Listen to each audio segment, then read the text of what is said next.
In a faraway land, there lived a fairy that was neither brave nor scary. He was very small and almost invisible to all. Alone, he lived in the enchanted forest, in the smallest flower near the youngest tree. From time to time he went on a mission to protect the forest. The fairy's name was Very Berry, as he liked to eat his berry jam very much. One day, Very received a mission from his favorite owl friend named Scary. Another fantastic fairy's ambition is here to save the forest and creatures in need, indeed, thought Very Berry. The mission is to save a polar bear that went to look for polar berries and got lost, said Scary. It was a hard mission and the fairy Very Berry did not have enough magical powers to bring an entire polar bear all the way back to his house. The very thought was scary. Fairy Very Berry flew all over the forest to find the polar bear. He was searching up on the tallest trees. He was searching under a rock. Very Berry even visited the queen bee's home. He was searching all over, until he heard a great roar. There in the clearing, Very Berry spotted a white polar bear.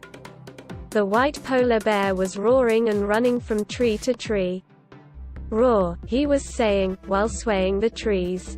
"Ah, who's there?" asked the polar bear, all frightened.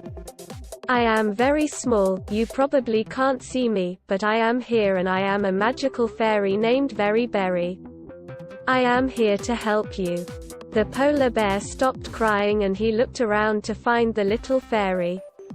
"I am here," said Very Berry. The polar bear noticed a tiny spot on his fur. "Hi," smiled Very Berry. "Hey, I can see you," said the polar bear in a puzzled voice. "Ah," roared the polar bear again. "What is your name? How can I help you?" asked curious Very Berry.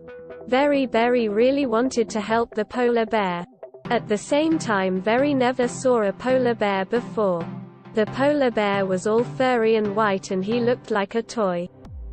"I want to go home," said the polar bear in an outcry.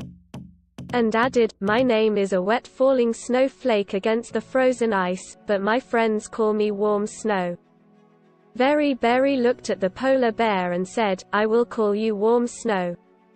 Warm Snow, the polar bear, had nobody to talk to for a while.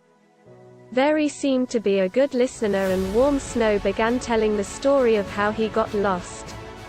"I was looking for the polar berries, but I could not find any.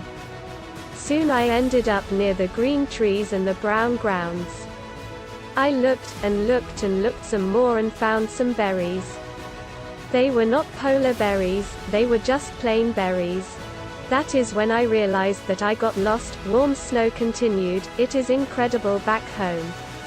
All the pretty lights of the aurora borealis and the floating icicles called icebergs. My friends probably miss me a whole lot. Scary the owl asked me to help you to get back home," said Very Berry. Warm Snow was staring at the tiny fairy with a hope. Very seemed quiet for a second and then he added, "I am a fairy with magical powers, but I don't have enough magic to send you back home from here." Warm Snow looked down with a sigh and said, "How will I get back home then?"